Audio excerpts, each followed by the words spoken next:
is not over. Friday the 13th, Part 2. Friday the 13th Part 2 was directed by Steve Miner, who would later direct Part 3, and is the first film in the franchise to introduce Jason Voorhees as the killer of the franchise. Now, when it comes to the Friday the 13th movies, they kind of mean something to me because I was first introduced to this franchise back when I first watched Part 6 with my dad when I was 10. And since then, I have grown to appreciate this franchise for what it was. And I've always been a huge fan of the horror genre for years. And mostly when it comes to the Friday the 13th franchise, I can understand them wanting to mash up with the success of the Halloween films because back then, back when the original Halloween came out in 1978, it was huge back then because it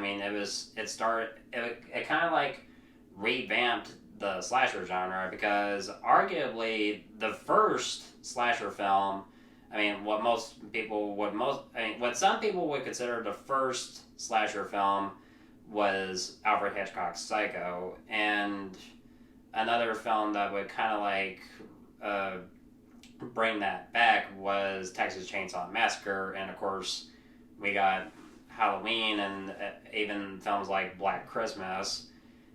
So yeah, the slasher genre was kind of huge. Mostly in the 70s and especially the 80s for sure, because mostly when it came to slasher films of that decade, they kept popping out new one after new one after new one. Sometimes they would be great, sometimes they would be shit. In the case of the Friday the 13th Part 2, however, I've always kind of been split on it for years because even though this is the first film in the franchise to introduce Jason as the killer, there's parts of it that I like and there's some of it that I don't like. So when the film opens, it picks up a few months after the events of the original movie, and we see Alice, who is still traumatized by the events of what happened back in Camp Crystal Lake, and she's eventually killed by Jason Voorhees. And then we cut to 5 years later, and we have a group of counselors at the Packanack Lodge. If you watched the movie or at least played the Friday the 13th game, you would know that location pretty well. They're set up near Crystal Lake, so this catches the attention of Jason Voorhees, and he begins to kill off each of the counselors one by one. Now, when it comes to Part 2, it's always been a film that I've mostly been split on for years, because there are some sequels that I do like in this franchise and some that I don't like.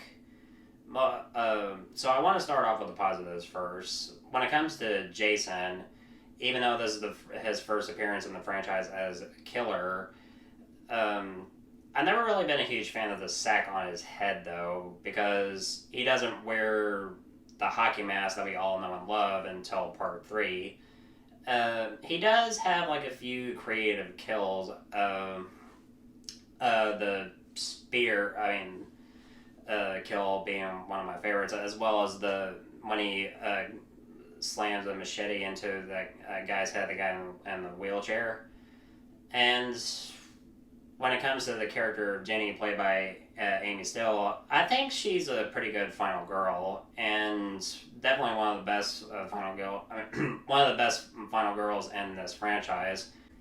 And I really like how she manages to trick Jason by using her child psychology skills against him by wearing his mother's sweater, and I think that's pretty clever. And I like how they adapt that trick in the video game when you play as a female character. Like I said, that's pretty clever. And like I said, this film does have also a few creative kills. And the score I really like, and some shots I think hold up pretty well for the most part.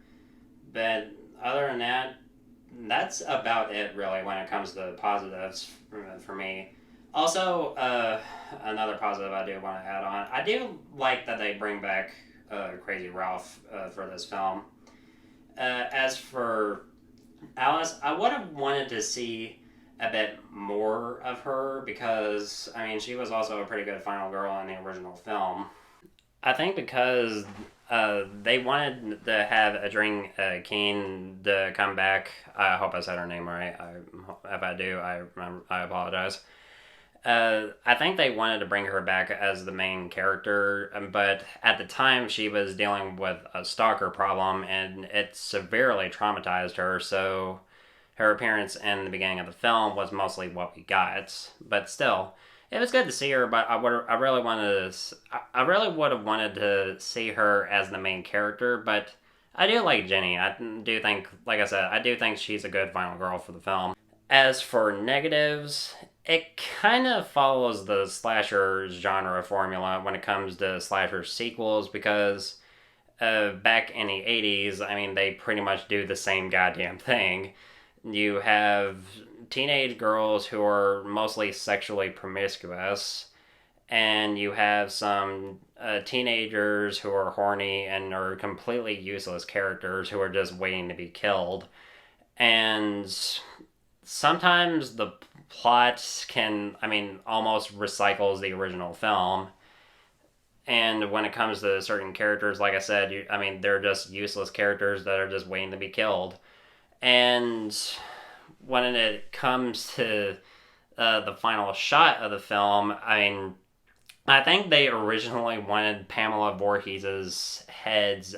I mean, they're well, when it like zooms in on Pamela Voorhees's head, if they, I mean, the original idea I believe was to have her eyes open. If they had done that, I was like, I would have laughed my ass off if they would have went for that idea.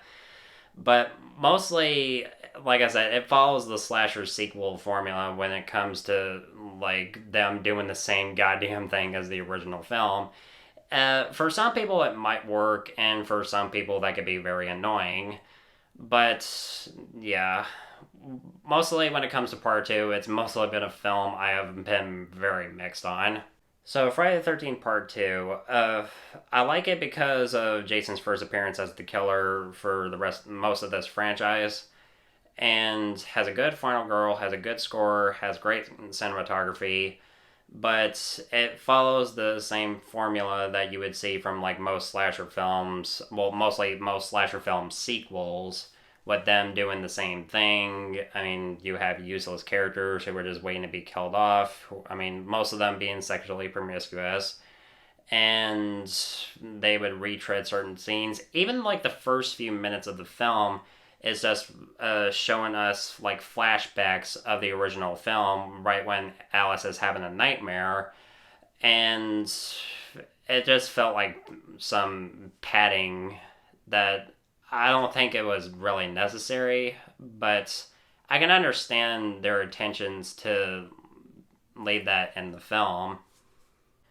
I'm gonna give Friday the 13th Part 2 a C minus. So if you are a fan of the Friday the 13th franchise, what did you think of this film? Let me know in the comment section below.